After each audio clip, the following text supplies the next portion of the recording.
Créer son entreprise, c'est finalement se satisfaire de son double qui, des fois, est plus, comment dire, étouffé ou caché lorsqu'on est salarié. C'est une révélation d'être chef d'entreprise. Ah, complètement. En fait, ça m'arrive très souvent de me dire, mais qu'est-ce que je faisais quand j'étais salariée? Je sais pas, je me souviens plus. Je m'en souviens plus du tout.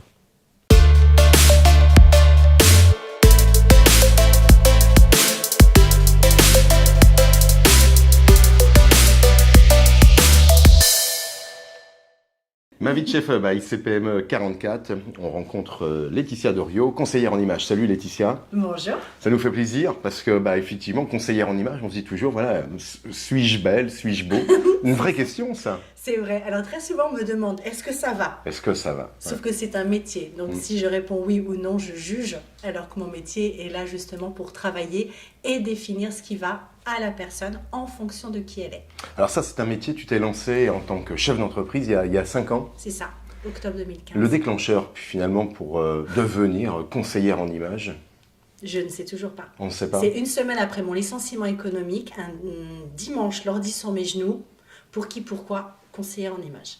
Et avant, juste une question, c'est... Grossiste en esthétique. Mon Ah oui, métier, d'accord. ma Tu profession étais de base quand même est déjà... esthéticienne. ouais. Ah mais jamais je m'étais demandé pour conseillère en image. Je savais même pas vraiment en fait ce que c'était. Mais ça t'a paru comme une évidence. Oui.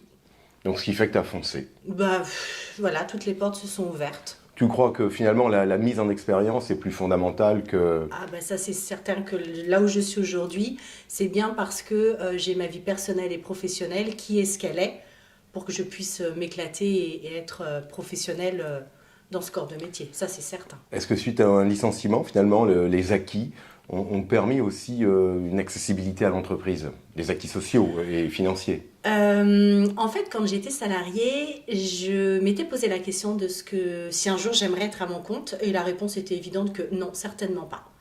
Et quand je me suis créée en octobre 2015, c'est en mars 2016 où je fais wow. Et là, je me suis dit, je fais quoi? J'y suis, j'y reste.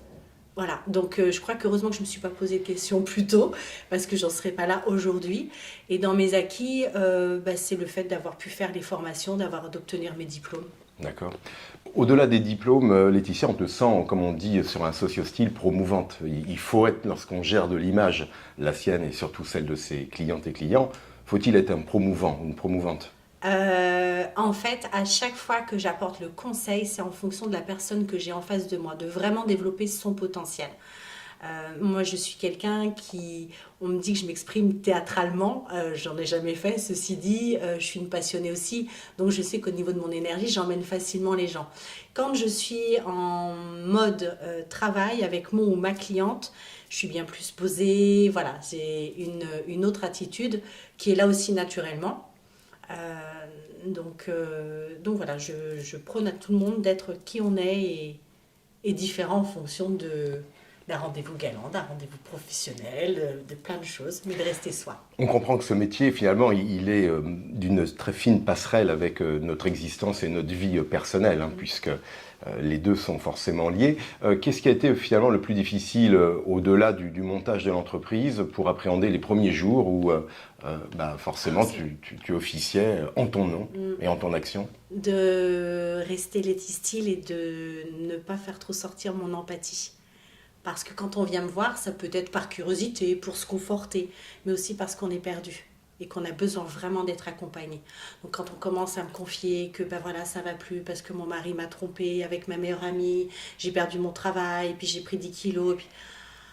Et la première fois, donc je me suis dit ok, il faut que je me protège. Et se protéger, c'est aussi s'entourer, c'est savoir finalement constituer autour de toi, dans l'entreprise, un groupe d'amis, de professionnels qui peuvent t'apporter là aussi une forme de coaching pour évoluer? Alors, j'ai la chance d'être très bien entourée, j'ai pas un groupe d'amis en fait, j'ai plein d'amis qui ont des typologies vraiment différentes.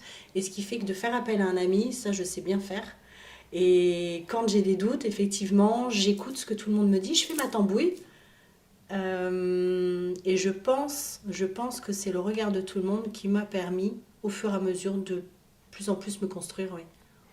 Après 5 années d'activité, s'il y avait un regard sur ces premiers pas, quels étaient finalement les obstacles à passer? Ils étaient commerciaux, ils étaient de communication, financiers.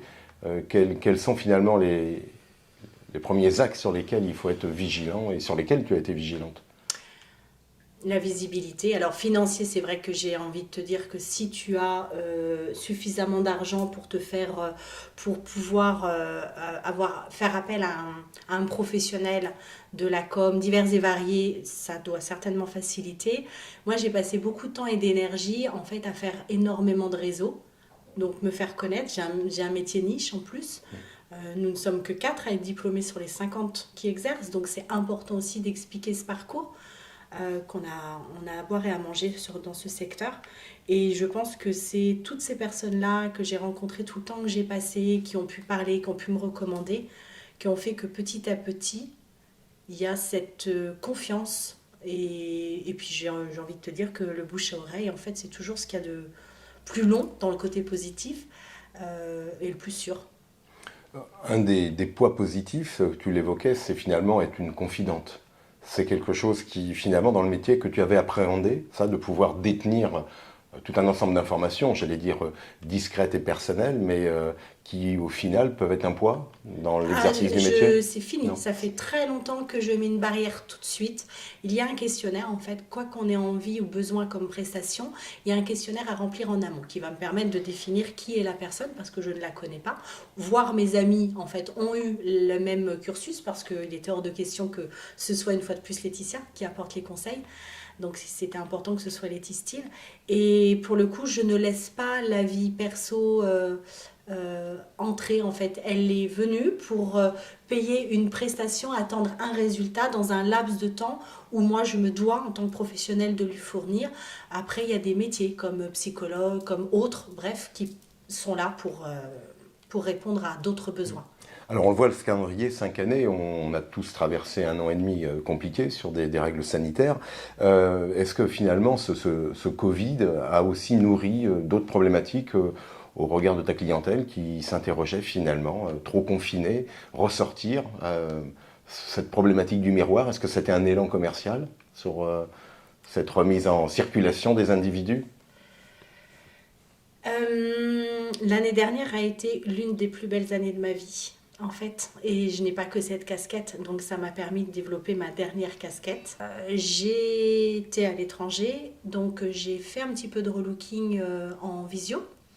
Je peux quasiment faire toutes mes prestations en visio. J'ai effectivement des personnes qui m'ont dit avoir mal vécu de travailler chez elles et d'être en survêtement. Ceci dit, ça ne changeait rien en fait à une demande plus pressante ou plus... Voilà, j'ai envie de dire que ça a été une régularité. D'accord. Du coup, tu as pu appréhender aussi l'usage du numérique, tu l'évoquais, puisque finalement, savoir s'adapter, savoir, je dirais, profiler son métier au regard finalement d'une modification de société, c'est aussi, je dirais, un des atouts d'être une femme chef. Alors, je l'avais déjà utilisé parce que quand j'ai des clientes dans le secteur qui sont contentes donc de mes prestations et qui ont des amis ou de la famille qui habitent en France et qui ne peuvent pas se déplacer, du coup, voilà, la visio, je l'avais déjà pratiquée en fait. On voit un métier riche d'expérience et d'exigence, parce que travailler avec le reflet et l'ego de l'autre nécessite, j'imagine, beaucoup de confort d'usage, certainement. Qu'est-ce qui te semble, finalement, avec ce recul aujourd'hui de 5 années, le plus important dans la création d'entreprise? La relation avec l'autre, l'engagement? En fait, il y a quelque chose de très important en tant que chef d'entreprise, c'est que ça m'a permis d'encore mieux me connaître et d'encore mieux vivre qui je suis, d'être encore plus alignée avec mes valeurs. Parce que ce sont toutes mes rencontres clientèle, mais toutes mes rencontres réseau qui m'ont fait grandir. Et je pense que je n'ai jamais grandi aussi profondément et aussi loin que depuis que j'ai créé mon entreprise. Créer son entreprise, c'est finalement se satisfaire de son double qui, des fois, est plus, comment dire, étouffé ou caché lorsqu'on est salarié. C'est une révélation d'être chef d'entreprise. Ah, complètement. En fait, ça m'arrive très souvent de me dire, mais qu'est-ce que je faisais quand j'étais salariée? Je sais pas, je me souviens plus. Je m'en souviens plus du tout.